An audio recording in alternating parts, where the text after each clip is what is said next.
Snackable Mental Health. Today I'm joined by Gabe Howard, a top tier advocate and an award winning podcast host, author, mental health speaker who lives with bipolar.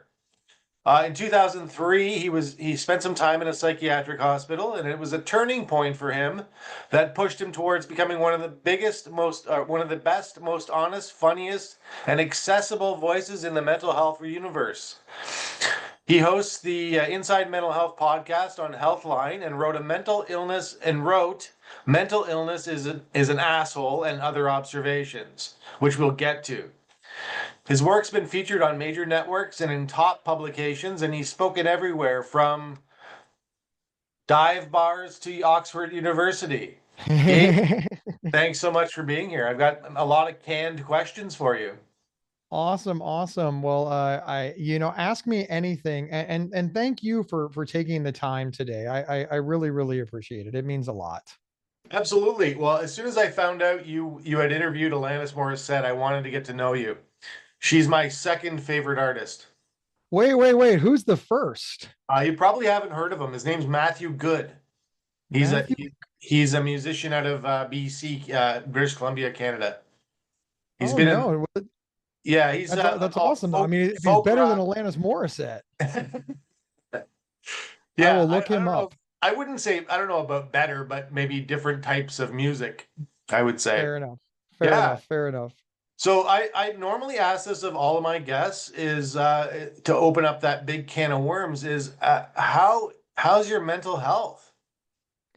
I mean, mental health is tough, right? It's and the reason that I say it is because if you say, "Oh, I'm fine," that's like the generic answer, right? And it sort of becomes meaningless because everybody says fine. If you say that you're doing poorly, everybody becomes worried. Like, well, I'm concerned about my mental health because I'm struggling. Uh-oh. And then everybody starts to like run interference, and and not in a bad way, but No, it's they true. talk down to you, they handle you with kid gloves, they're worried about you. And then if you say, "Hey, I'm doing great," people are like, "Oh, well, then I don't need to provide you any support because you're doing great." This is actually one of the most complicated questions in the world to answer, especially if you live with bipolar disorder, because the stakes are so incredibly high if you get it wrong. Absolutely. I was asked that at a bar a couple of months ago. She asked me how I was doing, and I said I'm on the verge of an episode. And it threw a bunch of red flags, and she was immediately very like, oh, you shouldn't be drinking, or you shouldn't be doing. And I was like, I'm sorry for outing. I actually said I had to apologize to her for being so honest. And yeah, it is a weird kind of question to ask anybody because you don't want the red flags and you don't want those. Yeah, absolutely. I mean, we don't want to worry the people who we love, but we also don't want to create this false sense of, oh, everything's hunky dory when it's not. And people don't really know how to respond. It's like, hey, how are you doing? I'm really struggling right now. And Yeah. I just want somebody to basically give me a hug and say, if you need anything, let me know. But instead, they're like, uh-oh.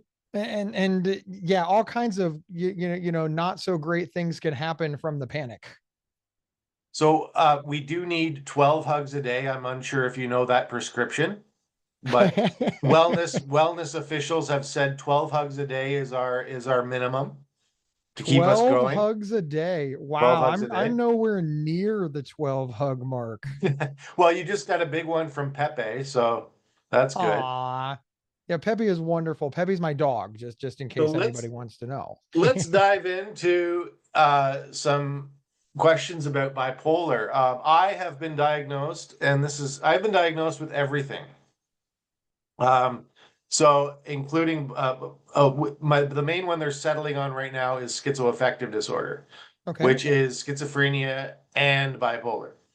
But it's a low severity of that. So what I wanted to ask of you is what's one thing people misunderstand most about bipolar? So I think the number one thing that people misunderstand about bipolar disorder is that it's just highs and lows. Right? People are like bipolar, so they think that bipolar is like mania and depression, right? And they think that you're one or the other. They don't realize that those are just like the two blocking points, right? Depression is the low end, mania is the high end, but everything in between is also on the table. So it's bipolar. The name is a little misleading because it makes you think that there's only those two things, when in actuality those are just sort of the two extremes, and you have everything in between as well. Blanket. That's cool. I mean, so yeah, um, people they see it as being from one end of the spectrum to the other as far as depression and mania, but they don't take into consideration that you could be going through a depression and a mania and a manic episode at exactly the same time. The mixed episodes are also very confusing for people. They're like, "What do you mean you're depressed and happy?" And it's and even talking about it and trying to explain it and come up with analogies for it, and this is literally my job. Like, explaining this to people is what I think about all the time, what I do for a living. And even that, I can't come up with ways to explain this to people because it's just so counterintuitive. How can you have two moods at the same time?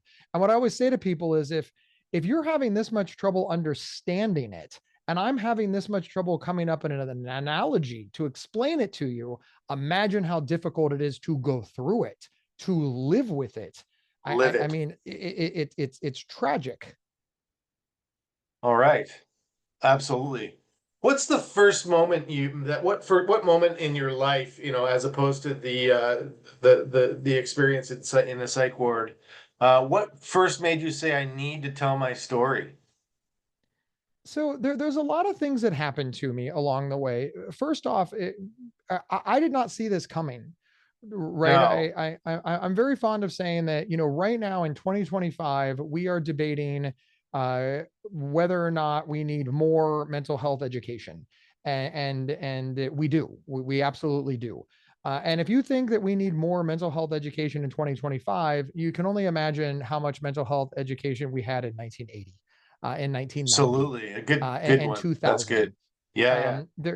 There's just there's so much misinformation and so much that we don't have. And when I got sick, I didn't know I was sick. Like I said, I didn't see it coming. And it occurred to me at one point that, oh my God, I would have been in a much better position if there would have been some knowledge, some foresight, some education. Like, why aren't we teaching people this? And I thought, okay, if somebody explains this to people, this problem will go away. It really seemed very simple in my mind. It has Yeah. taken a lot longer than I thought, although progress is being made. The information is out there. I mean, websites like Healthline, Psych Central, Psychology Today, WebMD, these websites exist and have all the information. My podcast has been around for 11 years now, right? Wow. It Congratulations. spawned sequel. Thank you, thank you. It spawned Yes. sequels like Inside Schizophrenia and Inside Bipolar, and podcast, and these shows do everything they can to educate the public, and yet people still don't know. So I decided that I needed to speak out for two reasons. One, because somebody had to, and nobody was. You got to go back, 20 some years ago. Like I said, mental health advocacy is kind of, popular now, but there was no influencer culture. There was no TikTok, Instagram. Mine was one of the first podcasts to talk about mental health. It wasn't the first. There were other ones, but You were on the you were in the grassroots of it. yeah, I was new, or I was mental health podcasting was still in its infancy when I started, and that's great that it's blown up so much. But back when I started it, there just wasn't anything, and I just really realized that, hey, I am in a position where I can speak out. I think I can do a good job at this. Let's see what happens. And it was a slow build, Brandon. It was a very slow build. I don't want anybody to think I just woke up one day and suddenly I'm a speaker, a podcaster, a writer, an author. No, my career spans decades at this point, and the first 10 years, not a lot happened. Like I said, the podcast is 11 years old, and I've been an advocate for 22 years. So there was a lot of time spent, toiling away in obscurity, honing my message and just trying to get it out there and trying to get people to pay attention. And it did eventually catch fire for me, and that's great. But it was such a long road to get there. Well, that cues up a little bit of a segue of being a long road. And I wanted to get into this big time because I haven't read the book. I want the book. I'm going to get the book and I'm going to read it. But why is mental illness an asshole? So there's a kind of a cute story behind it. So first off, we're all aware of like TikTok trends, Instagram trends, where people like all make similar videos, etc. Well, back in my day when I got started, there were blogging trends. Social media, wasn't what it is, or back then it wasn't what it is today. But there were trends on blogging, and many years ago, back when the world was in black and white. A woman wrote a blog called "My 3-Year-Old is an Asshole," and this article went viral, millions of views. People just they really resonated with this. My 3-year-old is an asshole, Funny. and that started a little trend where people started writing blogs called, like my husband's an asshole, my wife is an asshole, my boss is an asshole, my editor's an asshole, my yoga instructor is an asshole, whatever. And people started writing all of these blogs about it, and I thought, well, I want to take part of this trend. I'm a blogger and people are liking this content. And I thought, mental illness is a real asshole. It's just a real asshole. So I wrote this article called Mental Illness is an Asshole, where I sort of personified mental illness. I basically said, mental illness is a bully. Mental illness comes after you. Mental illness wants to hurt you. And it's one of my most successful and popular articles, still even to this day. It really resonated with a lot of people. Some of it was helped by the trend, and some of it was because people were like, well, that's a really good point. Looking at mental illness as an external factor that I need to be aware of, worried about, and pay attention to sort of puts it in a little bit of perspective. The analogy really caught on. So now fast forward all these years later, and I'm putting together a book of articles, etc. And my publisher was like, and we've got to call it Mental Illness is an Asshole. And I was like, well, I don't know if that's a good. And they're like, nope, that's the name.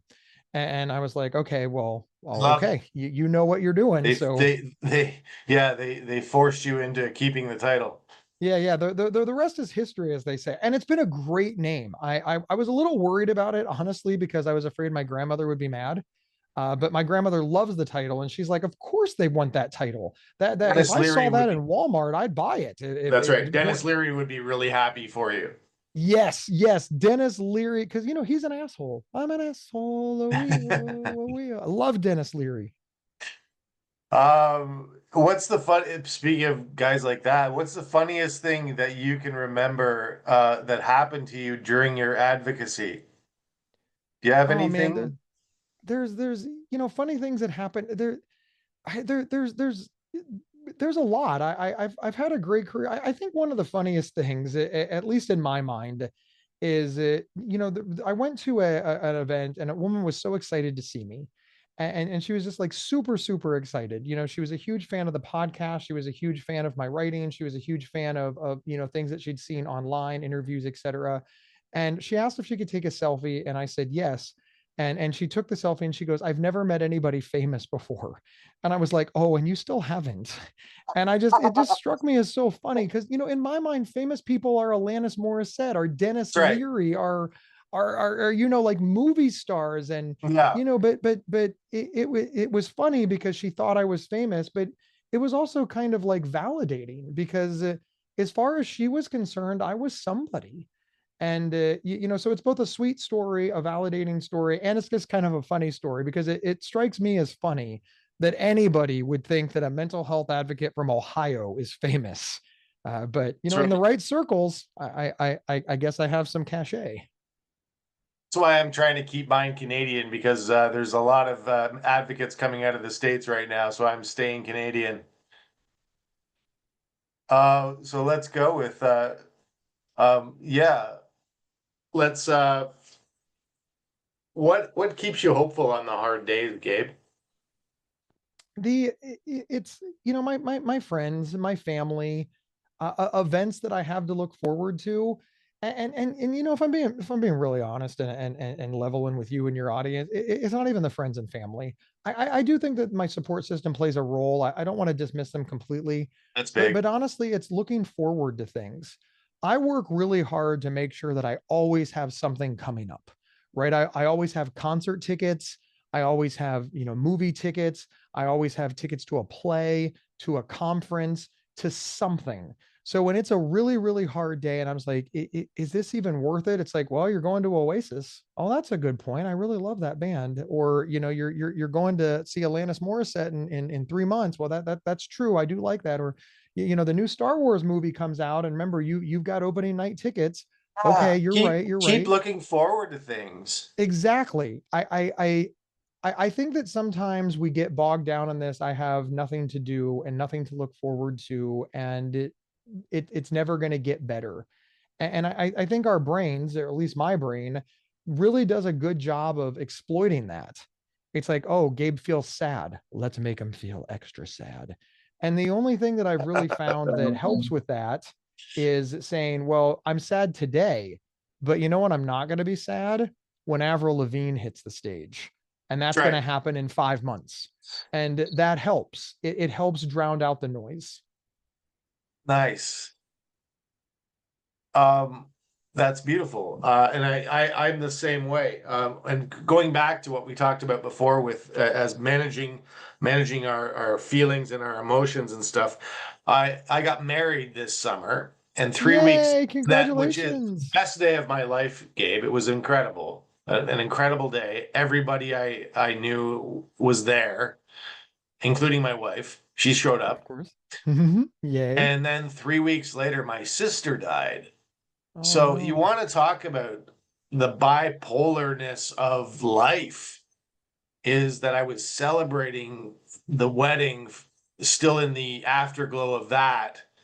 And then my sister dies, and it takes me down this weird rabbit hole of grief and remorse. And then but at the same time, I'm feeling the highs of the wedding. And so I suffered from an extraordinary amount, and it left me very quickly as well. An extraordinary amount of emotional burnout. And you bringing up what keeps you hopeful on the hard days is looking forward to stuff. Yes, absolutely. Get your day timer out and write that Avril Lavigne concert in there, and or write that Gabe Howard interview in there and say you've got this guy coming on the show and you know he's going to be a lock for a good time. Aw, I Um, appreciate that. I love being the example. Thank you. what do you wish every family member supporting somebody with, say, bipolar knew? This is Man, what there, you brought that up earlier is the misunderstanding of it all, and there's so much information out there. But what simple things like what should they know? so there's I could talk for hundreds of hours and not Let's cover talk. everything on this. I'll be the first to admit it. It's difficult, but the things that I wish family members knew is that some of our benchmarks for whether or not a person is trying to get better are just so incredibly skewed. We really have this system in mental illness and mental health where if the person is getting better, it's because their medical team, their support team, their medications are working. And if a person is not getting better, it's because they're non-compliant. It's because they're not trying hard enough. And that whole model is just I don't know if I can swear on your pocket, but it's bullshit. It's the complete wrong way to look at things. And one of the things that I point out is that medication is, one, not perfect, but two, even if medication non-compliance was the end all be all of wellness, it still needs to be the correct medication. And we so often look at people with mental illness who are not getting better, and we assume they're not taking their meds. We assume that they're not Or trying. maybe they're on the wrong meds right now and they Yeah, haven't but found the why don't right we meds. assume they're on the wrong meds? We never want to make that assumption. And we really have created this system where the medical profession is perfect and the patient is always wrong. And that's just nonsense. That's just, if you thought about it for even a moment, you would realize that's got to be a real burden on patients. But so many family members fall into this trap. They just assume that their loved one is not trying, or their loved one is not trying hard enough. They also make other vast assumptions. And one of Ubiquitous these thing. assumptions is that this is quick. They're just like, well, we've been dealing with this for months. Yeah, okay. Could you imagine if somebody broke their leg, we got them a cast, and then a week later, it's like, God, we've been dealing with this for a week. What's wrong with this person? Right. He's being dramatic. He's being lazy. If he wanted to walk, he could. And everybody hearing this is like, dude, it takes like 6 to 8 weeks for a leg to heal. Right. That is 6 to 8 weeks is like the minimum amount of time. Right. So nobody starts to get upset until you hit like month 3. Right. But for some reason in mental illness, we're just like, oh, you were diagnosed on Monday, you filled your prescription on Tuesday, and now it's Friday and you're still being bad. And it's like that's not enough time. Wellness with severe and persistent mental illness is measured in years, not weeks and not months. And That's right. that's just a record scratch moment for so many family members. They're like, did you say years? Yes, I said years. I did not stutter. I am not incorrect. The data supports it. If you are doing everything in your power, it can take years to get better. And I don't think the average family member believes or understands that. That's something that any listener should write down about if they have the yeah, absolutely. It is years. My diagnosis was in 1993. So, and now, I mean, there was peaks and valleys all the way through, but now I have reached that second prime, Gabe, that I lost in when I was in my early 20s. Um, I've reached that second prime where now I'm going to seize it because for some reason our universe has said, Brandon, you're well enough to do this stuff now. And you're right. Not even years, decades later, I'm Yeah, working. people I just have the are chance unaware of to. that. I have the chance to share my story now, and in that sharing of my story, I have people like Gabe Howard come on to support the evidence that it does take years. It took me 22 years to find the right. Sorry, not 20. Yeah, no, 15 years to find the right medication. I'm not afraid to talk, which is the other part about it. But you're right. It's years. It is. It's unbelievable. Um, how has podcasting changed the way you connect to people? I love podcasting, and it's not perfect, but there's a lot of perfection to it, and here's why: it's available when you need it, and it's available in the way that you need it. And especially for folks my age. I mean, I remember when if you wanted to watch something, you had to be available at 8 o'clock when it was on, and if That's you weren't right. available at 8 o'clock, tough, you missed it. And if you It, had to go pee, you missed some yeah, of the show. exactly. Or you ran during the commercial and tried to hurry. I Yeah, mean, these were your options. One of the things that I like about podcasting is its accessibility.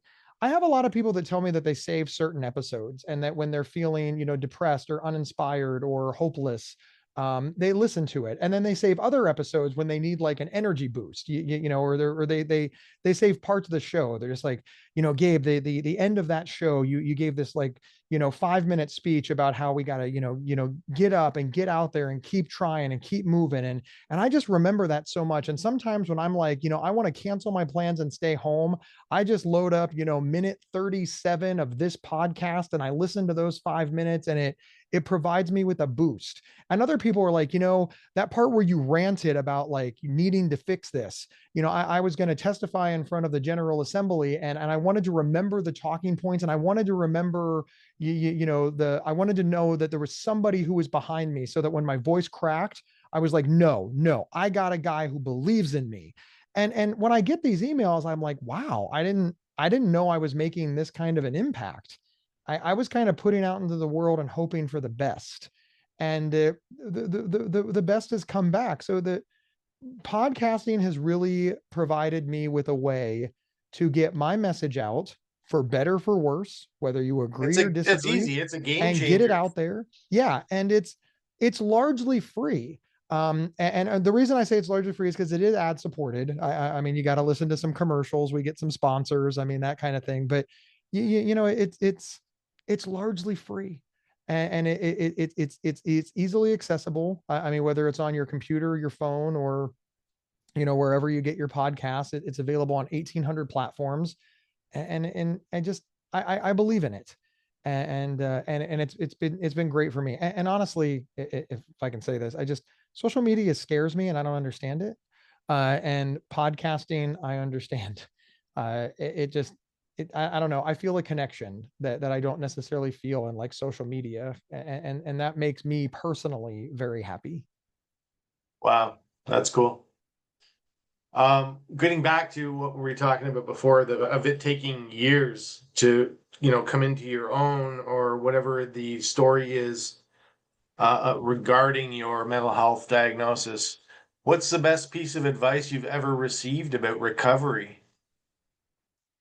I've received a lot of advice over the years, and it really is hard to parse out like one piece that's perfect, because sometimes the advice was perfect in the moment, but then you kind of didn't need it anymore. So I do want to acknowledge that I've been given a lot of advice, and for me, one of the most memorable pieces is of advice was right after I got diagnosed. And I'm getting out of the hospital, and everything's going to hell. I mean, it was just a mess. Everything was a mess. I was inpatient. I was hospitalized inpatient, which means I was committed to a psychiatric hospital. Right, I was a mental patient. I've got this diagnosis that's terrifying and scary, I'm getting a divorce at the time, which was an exacerbating factor that led to the suicidality, which led to me being inpatient. So there's a lot going on, and I was just devastated by all of it. And my dad said to me, Gabe, this is just a footnote in your story. Your story's not over. You're not done. This I mean, he didn't say this too shall pass, but I mean, he basically said this part, what you're going through right now, it doesn't define you. It's going to be a tiny part of your story. Don't give it more credit or amplify it more Absolutely. than it is. And that meant a lot to me. It meant a lot to me because it gave me a path forward. I need to make sure that this devastating part of my story doesn't become the main focus of my story. And it didn't. And it could have easily gone another way. And I've seen it. Any mental health advocate who spent any time in the trenches have seen people get worse and not get better. And we've been around suicide attempts and completed suicides, and we've seen people lose jobs and families and become homeless. I mean, we've seen so much tragedy, and it is not lost on me that that could have happened to me. And I really do think a motivating factor was when my dad said, this is just a footnote in your story, it's not your whole story. It just gave me hope that in that moment I had been lacking. Gave you the expert from experience point of view as opposed to you having, say, a degree in psychology, which you may very well have, but you've got a better angle at it, Gabe. You've got the expert from experience diploma. Yeah, yeah, you are not wrong. You are not wrong. I am an expert in my own lived experience. You are Right. very true. I bring that up every now and then too, and I'm like, you know what? Um, the schizoaffective side of it, like nobody. It's funny. Bipolar seems to be the popular one. Those poor schizophrenics aren't really that popular, are they? Because I don't know what like. Um, what do you? This is one thing I suffer from. Is we're off topic again. Uh, this is one that I suffer from when I'm up in the clouds with my schizoaffective disorder. How do you stay grounded when life gets loud? I mean, it's hard. Having the things to look forward to really help. Focusing on this is a moment, right? Like right now sucks. Right now, life is hard, but I remind myself that it's not always going to be this way. And in many ways, I dislike the "this too shall pass," sort of conversations that we have. I don't know. They seem too simplistic or trite. And they sort of aggravate Gabe Howard personally. But that said, doesn't mean it's wrong. Just because something is annoying doesn't mean it's inaccurate. This too will pass. And here's the thing: the the good times will pass as well, and the It's bad just going to times will bring that up. pass, Yeah. Sometimes and you the think, boring times, and yeah, life is constantly shifting, and we obviously want to remember the moments that are filled with joy and excitement and pride and happiness and positivity. glimmers. Yeah, but we also need to acknowledge that if you really want to appreciate the sunshine, it needs to rain. And that is a difficult lesson for me personally, but it's one that I'm trying to internalize more and more. Yeah, that's that's that's good news. Staying grounded is probably the thing I battle the most, and it's staying grounded even in when you're not feeling great. Going out for a walk, looking at nature, hugging a tree. Um, we're gonna go into one last question because I'm really curious. I would like no, let's talk Alanis Morissette first. I wanted to bring that up. I don't care about dropping names or whatever on here. I've got one more question for you, but I want to discuss Alanis Morissette. What was she like? Oh my God. Okay. So listen, and this is the I there was a period of time where on the show I got to interview a bunch of celebrities. And one of the reasons is because celebrities were bored too. The whole world was shut down, remember? This was during COVID. So they couldn't tour, they couldn't do anything either. And they started speaking out about, mental health topics, etc. And so, suddenly all of these, bored celebrities were like, yeah, we'll come on your podcast. The world has shifted, and they've moved on to other projects, and now they're touring, etc. But I bring this up because I interviewed a lot of celebrities, just a ton of celebrities, and of course I'm a mental health podcast, so I interviewed a ton of celebrities about mental health, and Fire and of I got God. to tell you, the the average celebrity was, they were fine, they were polished, they have media training, they know what they're doing, they had some good talking points, they brought up some projects. There was no bad guess. I don't want anybody to hear that. But Alanis Morissette was at a whole other level. I really felt like she gets it. This is her lived experience too. She talked about experiencing depression, but the words that she used didn't sound like talking points. They sounded genuine. And I've always loved Alanis Morissette. I've always been a huge fan, but we're a little jaded in society. We're used to the costumes, we're used to the publicists, we're used to the talking points, we're used to the polish. And Alanis Morissette, I just assumed, had a group of people around her who, helped her. And I'm not even insulting that. That's what most celebrities have. And I like most concerts, but Alanis Morissette's not full of it, and I don't mean to imply that other celebrities are. I really don't. I'm just saying there's something more genuine about her that I picked up on immediately, and it made the conversation truly like just a couple of people who just happened to bump into each other in a coffee shop and had a half an hour to kill. And then they never saw each other again. I don't want anybody to hear that Alanis and I became fast friends. She would not recognize me in a crowd. And I'm sure even if I yelled and said, hello, my name is Gabe, she would be like, and who the hell is Gabe?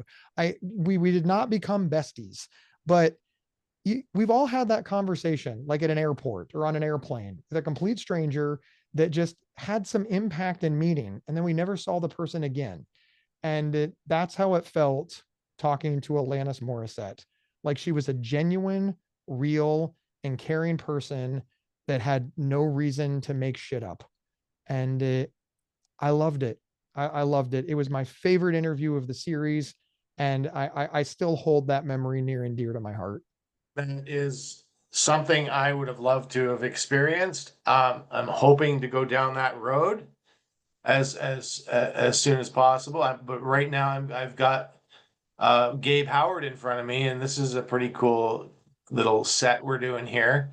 Hey, I'm Um, not upset at all that I'm being compared to Alanis Morissette in any way, but she does outrank me by a lot. and I don't want to take you to a theater. Yeah, don't sit behind her in a movie theater. That's going to be a problem. I don't know. Not there's not a lot of people that would get that, but Hey, yeah, they ought to know. yeah, that's right.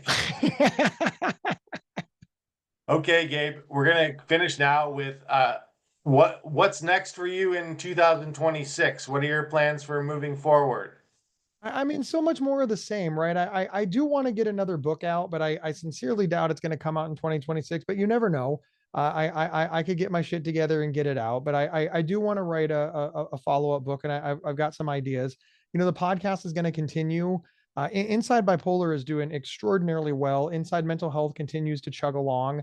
And I'm really proud of the Inside Schizophrenia podcast. That I'm not the primary host of that show, but I helped elevate Rachel Starr, who lives with schizophrenia, Rachel Starr Withers, who lives with schizophrenia, so that she could get her voice out there. And I'm really proud of that because, like you said, people with schizophrenia, they don't always get, and in fact, they often get ignored and marginalized. Now, it's not my lived experience, so the best that It's I a could do big, is scary produce and word. co-host. But yeah, it is a big, scary word. But I'm really proud of the fact that I'm able to keep, Rachel's voice, and Rachel keeps her voice. I'm not, I keep, I'm Yeah, approaching this from absolutely. my perspective, but I don't want the audience to think that I think that the reason the show is popular is because of Gabe. No, but I do my part, Mhm. and because I do my part, Rachel can do hers, and Rachel does her part well. And Uh, even so even our champions need champions sometimes. Yes, yes, and I've had champions as well. The people who invested in me early on. I think of like Dr. John Grohol, the founder of Psych Central. He didn't have to invest in a dude with bipolar disorder, right? I Absolutely. came to him and I'm like, hi, I have a serious and persistent mental illness, and I have this idea that podcasting can be popular. And keep in mind, this is before anybody had really, I mean, he'd heard of podcasting because he's in the digital space, but when I first got started, I would say I host a podcast. And the very first question is, what's a podcast? We've come so far since It's then. And funny he that that believed in was me only back then. 11 years ago. That's Yeah, it's coming up on 12. It's coming up on wow. 12. But in 2026, I hope for more of the same. I hope to keep speaking. I hope to keep writing. I hope to keep podcasting. And I hope to keep seeing movement on mental health advocacy, because we have so far to go, even though we've come so far. That's amazing. All right. So this has been a kind of a really big eye opener for me is that I had you on this show. I have my agent to thank, Karen Lloyd, who's the one that actually contacted you first. I have her on my LinkedIn. She's in charge of my LinkedIn. Karen Lloyd found you. Well, I knew who you were. Aw. I knew who you were, and I had you as I was following you on LinkedIn. And Karen actually went through my whole LinkedIn associates list and said, "Let's get this guy Gabe on the show if we can." So yeah, big kind of a paradigm shift is happening with mental health advocacy and people being blessed with other amazing people in their lives to push their lives forward, even those people that are slipping through the cracks. So let's do our best to keep doing the work. And thanks so much for having me. Thanks so much for being on the show, Gabe. And Oh, thank you so much. maybe like 6 months from now we could have you back on. That'd be great. That'd be great. Anytime. Please just let me know if I'm available. I would love to come back on the show. That's great. Well, Snackable Mental Health, snackablementalhealth.ca, Snackable Mental Health on YouTube. Subscribe. We got with the great and powerful Gabe Howard. Thanks, buddy.